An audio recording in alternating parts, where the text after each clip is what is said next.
The anime community never ceases to amaze me.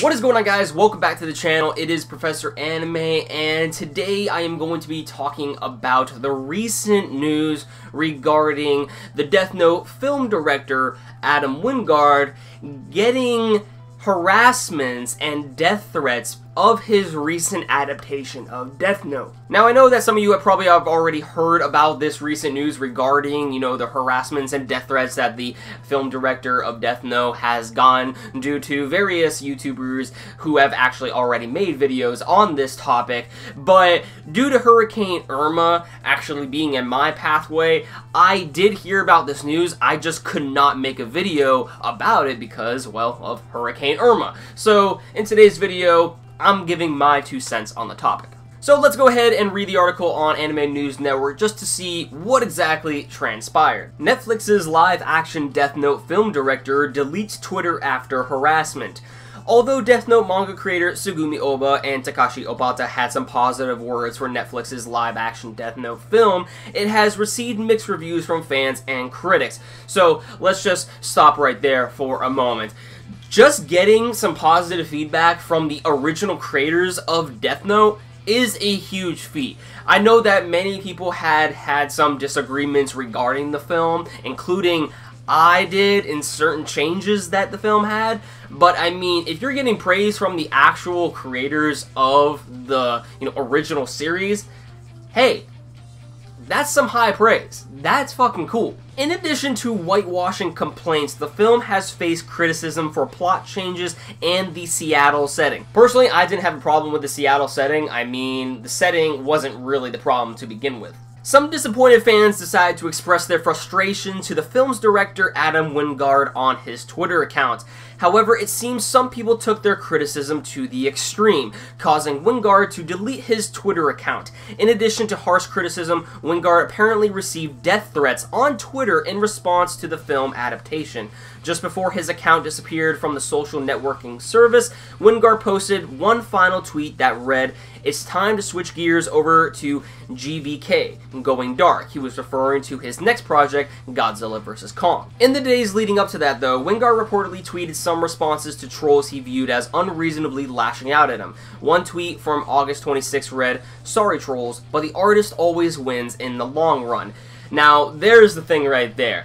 He is kind of adding fuel to the fire already, as trolls technically just want to see if you will, bite their bait, so to speak. They want to, see if you will actually respond to them, so that way they can keep on antagonizing the situation. And what Adam Wingard did right there, he kind of antagonized the situation himself, just by adding more fuel to the fire right there. So that right there isn't exactly the best response. If anything, he probably should have just ignored it.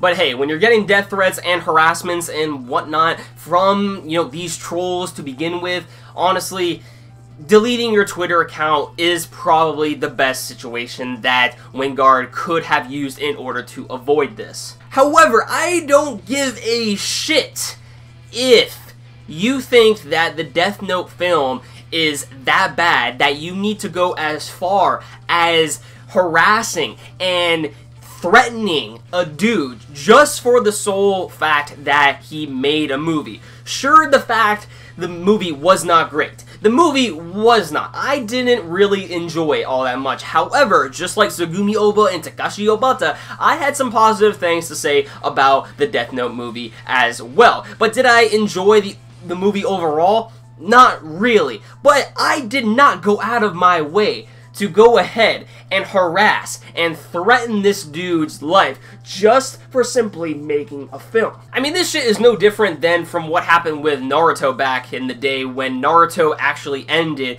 and many people were disappointed by its ending, or even just regarding the pairings at the end of Naruto, as people started threatening and harassing and even giving death threats to Masashi Kishimoto himself. Also, what about the Tokyo Ghoul, book burning? Remember that? Sui Ishida also got death threats because of that. Like, it just, like, boggles my mind that why do you have to go as far as simply degrading and harassing a human being? Like, why? What do you get out of that? I'm sorry, but this is what makes the anime community a bunch of childish idiots from just the simple actions that some people take just because they simply don't get what they want. These creators are creating stories for your entertainment, but while they are creating to entertain you, these are their stories, and they are going to tell it the way they want it to be told. Was this film adaptation of Death Note a good adaptation of the original? No. Was this Death Note live-action film adaptation a different outlook and showed a different perspective of what the Death Note series could be like?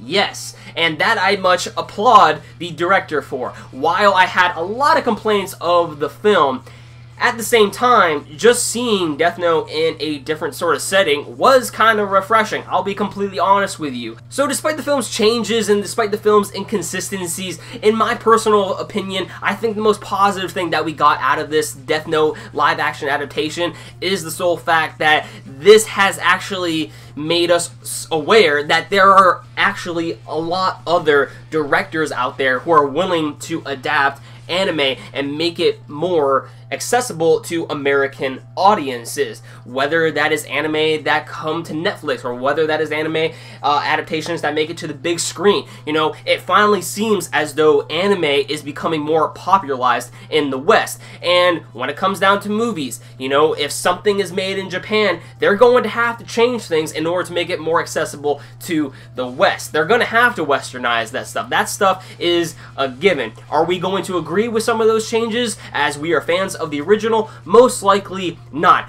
But does it give us the right to send harassments and death threats to these creators? No. Criticism is one thing, but sending death threats and harassments is a totally different story. So yeah, I think that about does it for my personal thoughts and opinions about this whole situation regarding the recent death threats and harassments that Adam Wingard, the film director of Death Note, has gotten recently.